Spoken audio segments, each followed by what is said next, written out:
कल आपने बयान दिया कि हमारे सबसे बड़े स्टार प्रचारक बिहार आ गए हैं और उनका नाम है राहुल गांधी। राहुल गांधी जी को बेसिक दिमाग की कमी है और वह मुंह जितना खोलेंगे एनडीए का वोट इतना बढ़ेगा। कह रहे हैं कि हम पर जंगल राज के आरोप लगाए जा रहे हैं, लेकिन असली जंगल राज नीतीश कुमार के शासन में है और उसका उदाहरण मोकामा है। मोकामा में जो पीड़ित परिवार है, क्या उसको न्याय मिलेगा? बिल्कुल मिलेगा। कि आपका जो घोषणा पत्र है, एनडीए को सॉरी पत्र जारी करना चाहिए और बिहार के लोगों से माफी मांगना चाहिए कि 20 साल में इन्होंने कुछ नहीं किया। एक और वो है 2.5 करोड़ नौकरी की बात कर रहे हैं, दूसरी ओर आप लोगों का जो घोषणा पत्र आया उसमें 1 करोड़ नौकरी रोजगार की बातें की है। तो आपके हिसाब से जनता को किसकी बातों पर यकीन करना है? अगर आप तेजस्वी जी की बात पे यकीन करेंगे तो सबसे पहले तो ये टीवी और कैमरा मैन हट जाएं, क्योंकि 20 दिन बाद तो आपको सरकारी नौकरी मिलने जा रही है। माननीय तेजस्वी जी हैं, ये जो कहते हैं उन्होंने कभी भी पूरा नहीं किया है और केवल झूठ की खोती कर। और हम लोगों ने नारा भी लगाया है 2025 225 नरेंद्र और नीतीश, और यही दोनों रहेंगे। प्रशांत किशोर के बारे में कुछ कहना चाहेंगे? आपको अक्सर वो याद करते रहते हैं, आप पर तमाम आरोप भी लगाते हैं, क्या उनका फैक्टर बिहार में कुछ नजर आ रहा है ग्राउंड पर? मुझे यह देखना है कि बिहार के शायद 10 या 15 सीटों पर जनसुराज को 5000 से ज्यादा वोट आ जाए। आरोप लगा रहे हैं कि नीतीश कुमार और बीजेपी के बीच सब कुछ ठीक नहीं चल रहा है, क्योंकि घोषणा पत्र का जो कार्यक्रम था वो 26 सेकंड में उठकर चले गए। कह देता हूँ, मगर शाहबाद की 63 सीटों में कम से कम 45 से 50 सीटें एनडीए गठबंधन को आएंगी। नमस्कार, कैपिटल टीवी में आपका स्वागत है। मैं हूं आपके साथ नवेंदु शेखर झा और इस वक्त मेरे साथ हैं पश्चिमी चंपारण से बीजेपी सांसद, बिहार प्रदेश के पूर्व बीजेपी अध्यक्ष और नरेंद्र मोदी अमित शाह के बेहद करीबी संजय जायसवाल जी, जो लगातार चुनाव प्रचार कर रहे हैं एनडीए के लिए। और इनसे हम जानेंगे बिहार चुनाव का माहौल क्या है और एनडीए के सामने क्या क्या चुनौतियां नजर आ रही है। तो संजय जी, सबसे पहले तो आप यही बताइए कि क्या कुछ माहौल ग्राउंड पर नजर आ रहा है? बहुत ही जबरदस्त माहौल है। 3 दिनों से जिस प्रकार का वातावरण सीजन देख रहे थे बारिश का, मैं सड़क से पश्चिम चंपारण से औरंगाबाद और औरंगाबाद से यहाँ गोराबोराम आया हूँ और हर जगह पर कार्यक्रम हुए हैं। जिस प्रकार का उत्साह जनता में देख रहा है, अभूतपूर्व उत्साह है। इस प्रकार का उत्साह हम लोगों ने 2010 में देखा था और मुझे पूरा विश्वास है कि 2010 में जो हम लोगों का 222 सीटों का रिकॉर्ड था, उसको भी इस बार तोड़ने का कार्य बिहार की जनता करेगी। हर कोई नीतीश जी से और नरेंद्र मोदी जी के जो विकास की योजनाएं हैं, जो उन्होंने कल्याणकारी कार्य किए हैं, उसको लेके सारी जनता उत्साहित है और सभी एनडीए के समर्थन में है। आपने स्टार प्रचारकों की लिस्ट जारी की थी, 40 नाम उसमें शामिल हैं। कल आपने बयान दिया कि हमारे सबसे बड़े स्टार प्रचारक बिहार आ गए हैं और उनका नाम है राहुल गांधी। तो क्या लग रहा है आपको, क्या लग रहा है राहुल गांधी महागठबंधन को हराने के लिए आए हैं बिहार में? देखिए, ये तो मैं नहीं कहूँगा, वो बेचारे लेकिन जब भी मुंह खोलते हैं तब अपना एनडीए की ही मदद करते हैं। बिहार में आकर के आप छठ पूजा का अपमान कीजिएगा, कौन आपके पार्टी को मदद करेगा? जब भी वो आए हैं इसी प्रकार की बातें करना। एक बार आए तो कहे कि जातीय जनगणना बिल्कुल बकवास है, सब झूठ है, और उस समय उन्हीं की सरकार के कांग्रेस मंत्री था, तब वो कहते हैं जातीय जनगणना नीतीश जी ने गलत कराया। तो आपके कैबिनेट के मंत्री क्या कर रहे थे? आज भी जब भी आए, जब बिहार में हर वोटर एकदम खुश है, तो 25 दिन तक सड़क पे वोट चोरी का एक ढकोसला लेके रोते रहे। एक जनता को वोट चोरी की दिक्कत नहीं है, आप जनता से पूछ के देखिए। आज भी वो आए हैं और आने के साथ इलेक्शन के पहले दिन जिस प्रकार से हमारे बिहार झारखंड की जो संस्कृति है, वह छठ पूजा की संस्कृति है। पूरे दुनिया के किसी भी देश में बिहारी रह रहे होंगे, वो जरूर छठ का करती है, हमारे घर की परिवार की महिलाएं करती हैं। और आ करके छठ पूजा के बारे में इस तरह से प्रधानमंत्री जी को और छठ पूजा को लेकर अनर्गल बात करना, यह बताता है कि राहुल गांधी जी को बेसिक दिमाग की कमी है और वह मुंह जितना खोलेंगे एनडीए का वोट इतना बढ़ेगा। निश्चित तौर पे राहुल गांधी ने कहा कि प्रधानमंत्री को जरूरत पड़ेगी तो वो नाचने भी लगेंगे स्टेज पे। वहीं दूसरी ओर तेजस्वी यादव भी कम नहीं है, वो भी लगातार आप लोगों पर सवाल उठा रहे हैं, कह रहे हैं कि हम पर जंगल राज के आरोप लगाए जा रहे हैं, लेकिन असली जंगल राज नीतीश कुमार के शासन में है और उसका उदाहरण मोकामा है। तो मोकामा वाली घटना पर जिस तरह से सवाल उठ रहे हैं, अनंत सिंह का नाम केस में दर्ज कर दिया गया है, तो आपको क्या लगता है कि ये चीज आपके लिए इस इलेक्शन में बैकफायर कर सकता है? परसों की घटना है। आप माननीय नीतीश कुमार जी के समय की एक घटना बताइए जिसमें अपराधी पकड़े नहीं गए हों, अपराधियों को सजा नहीं हुई हो। अपराध अगर कहीं भी हुआ है, हर हालत में अपराधी को सजा मिली है। हम लोगों ने उनके पिताजी के समय यह देखा था, मेरे ही एक मित्र एसपी हुआ करते थे मोतिहारी के, उन्होंने गलती से अपहरणकर्ता को पकड़ के बच्चे को छुड़ा लिया। मुख्यमंत्री के आवास से, हॉटलाइन से एसपी को डांट पड़ती है कि हम लोग सारा मामला सेटल कर लिए थे, तुम क्यों जाके रेड मारे।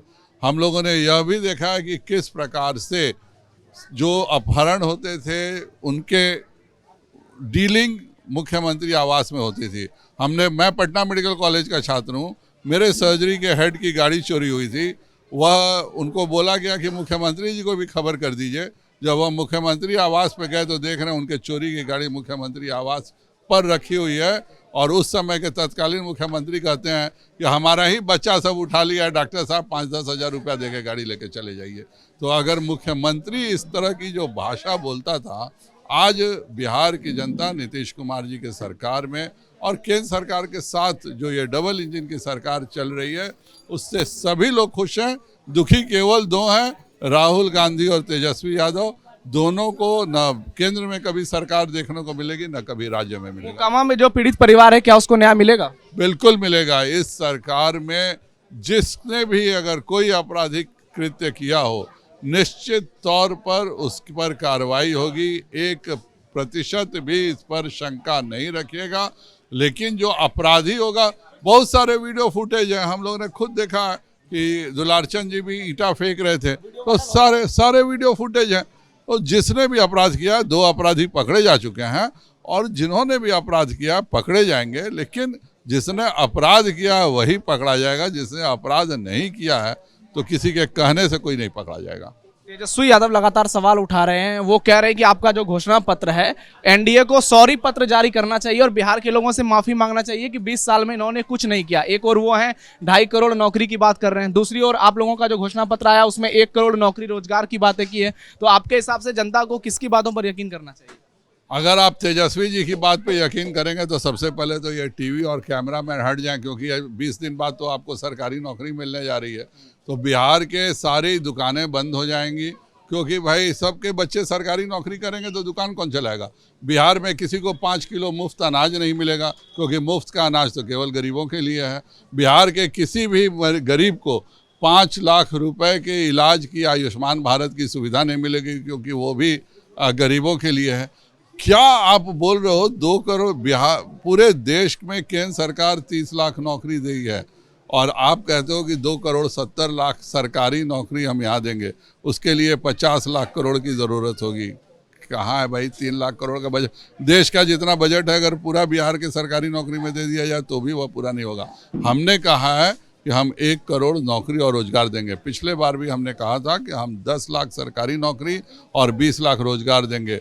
100% हम खरे उतरे, 12 लाख नौकरियां दिया और 34 लाख लोगों को रोजगार देने का काम किया। इस बार भी जब हम कह रहे हैं कि हम 1 करोड़ लोगों को नौकरी और रोजगार देंगे, हमारे पास पूरा रोड मैप तैयार है। चाहे वह 100 MSME के पार्क बनाने हो, चाहे 13 बड़े इंडस्ट्रियल पार्क हो। हमारी जो दीदियां हैं उनको भी हमने 1 करोड़ दीदियों को लखपति बनाने का लक्ष्य रखा है। हमने अति पिछड़ा समाज के लोगों के लिए 10 लाख रुपए के विशेष सहायता का प्रावधान रखा है। तो हर गरीब की चिंता का प्रावधान हमारे मैनिफेस्टो में है। हम जो कहते हैं वो करके दिखाते हैं। हमने कहा था कि हम कोविड का मुफ्त टीका देंगे, उस समय कोई नहीं जानता था कि कोरोना का टीका का क्या रेट होगा नहीं होगा, लेकिन वह कार्य मोदी जी ने पूरा किया। हमने जो नौकरियों की बात की थी वह पूरा किया। हमने जो कहा था कि हम अगर कोई डॉक्टर या इंजीनियर हिंदी में पढ़ के बनना चाहे तो वो कर सकता है, हमने उसको पूरा किया। हमने कहा था कि प्रत्येक बच्चे के जिसके हृदय में सुराख होगा उसका हम मुफ्त ऑपरेशन की सुविधा देंगे। हम लोगों ने उसको पूरा करने का काम किया। जितने लोग आयुष्मान भारत से छूट गए थे, वैसे 75 लाख जिनके पास जन वितरण प्रणाली का राशन कार्ड है, उन सभी को 5 लाख से आयुष्मान भारत देने का काम किया। मोदी जी और नीतीश जी जो कहते हैं वो करते हैं। दूसरे तरफ जो राहुल गांधी और माननीय तेजस्वी जी हैं, ये जो कहते हैं उन्होंने कभी भी पूरा नहीं किया है और केवल झूठ की खोती करते हैं। अभी वो बात करते हैं, वो खुद ग्रामीण विकास मंत्री थे तेजस्वी यादव, क्यों नहीं बताते हैं उनके 1.5 साल में गांव की सड़कें कितनी बनी। आज एक एक विधानसभा में 70 से 100 सड़कें बन रही हैं। अभी पिछले 6 महीने में टेंडर हुआ, उनके 1.5 साल में कितना टेंडर हुआ वह बताएं। उनके 1.5 साल जब वह नगर विकास के मंत्री थे उस समय कितने शहरों में कितनी राशि आई वह बताएं। उनके समय में जब वह स्वास्थ्य मंत्री थे उस समय कौन कौन से मेडिकल कॉलेज उन्होंने नया बनाया वह बताएं। अपने 1.5 साल के कुकर्म को एक शब्द नहीं बोलते हैं और हमारे उपलब्धियों का वो जिक्र करते हैं। संजय जी, आप पश्चिमी चंपारण से आते हैं, पूर्वी चंपारण, वाल्मीकि नगर, ये सब बीजेपी का मजबूत गढ़ रहा है और पिछले विधानसभा मिथिलांचल में आऊंगा आगे, क्योंकि मिथिलांचल में बीजेपी ने, एनडीए ने बहुत अच्छा किया, लेकिन लोकसभा चुनाव में जो इंडी गठबंधन है, आप देखिए कि मगध और शाहबाद की कुछ सीटें हैं जहां पे उन्होंने जीत दर्ज की। तो आप लोगों का क्या इस बार स्पेशल तैयारी है मगध और शाहबाद के इलाके में, क्योंकि पिछली बार इंडी गठबंधन ने वहां 9 में से 7 सीटें जीती थी। पिछली बार भी हम 243 में, जिस चुनाव की लोकसभा की बात कर रहे हैं, हम 174 विधानसभा सीटों पर हम लीड किए थे। और इस बार आपको मैं कह देता हूं, मगध शाहबाद की 63 सीटों में कम से कम 45 से 50 सीटें एनडीए गठबंधन को आएंगी, क्योंकि लगातार जिस प्रकार के विकास कार्य, जिस प्रकार से गरीबों के बारे में चिंता करने का कार्य नीतीश कुमार जी ने किया है, केंद्र सरकार ने जो नए एक्सप्रेसवे से लेकर के 12,000 करोड़ से ज़्यादा की रेल परियोजनाएं हर साल बिहार को दे रहे हैं, इसके कारण इस बार हम 225 सीटों का जो हम आंकड़ा है उसको भी छुएंगे। और हम लोगों ने नारा भी लगाया है 2025 225, नरेंद्र और नीतीश, और यही दोनों रहेंगे। सीएम नीतीश ही बनेंगे? बिल्कुल, हमारे नेता हैं वो, और सभी का हमने खुल करके नारा लगा रहे हैं 2025 नरेंद्र और नीतीश। फिर प्रश्न और कुछ उठता कहाँ है? प्रशांत किशोर के बारे में कुछ कहना चाहेंगे? आपको अक्सर वो याद करते रहते हैं, आप पर तमाम आरोप भी लगाते हैं, क्या उनका फैक्टर बिहार में कुछ नजर आ रहा है ग्राउंड पर? जब 2 महीने से मेरा नाम भूल चुके हैं वो, 2 केस मैंने जैसे किया, मानहानि का ठोका, मानहानि का भी किया, क्रिमिनल केस भी किया है, तो मेरा नाम भूल चुके हैं और वो कहीं फैक्टर भी नहीं है। मुझे यह देखना है कि बिहार के शायद 10 या 15 सीटों पर जनसुराज को 5,000 से ज़्यादा वोट आ जाए, वह भी उस किसी व्यक्ति के कारण आएगी। जनसुराज और एक निर्दलीय, उनका कंपटीशन केवल और केवल तेज प्रताप यादव की पार्टी से, दूसरे किसी पार्टी से उनका कंपटीशन नहीं है। छोटा सा सवाल है कि आपके विपक्षी जितनी भी पार्टियां हैं वो आरोप लगा रहे हैं कि नीतीश कुमार और बीजेपी के बीच सब कुछ ठीक नहीं चल रहा है, क्योंकि घोषणा पत्र का जो कार्यक्रम था वो 26 सेकंड में उठकर चले गए। क्या मामला, एक बार दर्शकों को जरा क्लियर कर दीजिए। सभी के अपने कार्य फिक्स थे, सभी को हेलीकॉप्टर से निकलना था विभिन्न जगहों पे, हेलीकॉप्टर फेल कर गया और इसके कारण हर किसी को रोड से निकलना था। सारा घोषणा पत्र पढ़ा गया और सब एक साथ निकले। आज भी आप देखिए नीतीश जी, इस बरसात के मौसम में कोई हेलीकॉप्टर नहीं चल रहा है और अभी वो समस्तीपुर में रोड से आके रोड शो कर रहे हैं, और यह बताता है कि पुनः सरकार बनाने के लिए नीतीश, और आज नरेंद्र मोदी जी भी अपना कार्यक्रम कर रहे हैं, तो यह बताता है कि दोनों सरकार में 200 से ज़्यादा सीट जीतने के लिए कितने संकल्पित हैं। तो संजय जी, आप हमारे साथ जुड़े इसके लिए बहुत बहुत धन्यवाद। तो ये संजय जायसवाल जी हैं, पश्चिमी चंपारण से बीजेपी के सांसद हैं, स्टार प्रचारक हैं, और इनका मानना है कि बीजेपी इस बार, एनडीए इस बार 2010 का रिकॉर्ड तोड़ेगी। यानी अब तक की जो सबसे बड़ी जीत मिली है एनडीए गठबंधन को, उसका भी रिकॉर्ड इस बार टूट जाएगा। मोकामा हत्याकांड पर भी इन्होंने अपनी बातों को रखा और कहा कि जो भी पीड़ित हैं उनको न्याय मिलेगा, और राहुल गांधी पर भी बयान दिए। तो अब देखना ये होगा कि इनकी बातें कितनी सही साबित होती हैं और इस बार एनडीए का प्रदर्शन कैसा रहता है। अब आपको क्या लगता है, कमेंट बॉक्स में बताइए। हमारे इस वीडियो को लाइक कीजिए, शेयर कीजिए और चैनल को सब्सक्राइब जरूर कीजिए। देखते रहिए कैपिटल टीवी। धन्यवाद।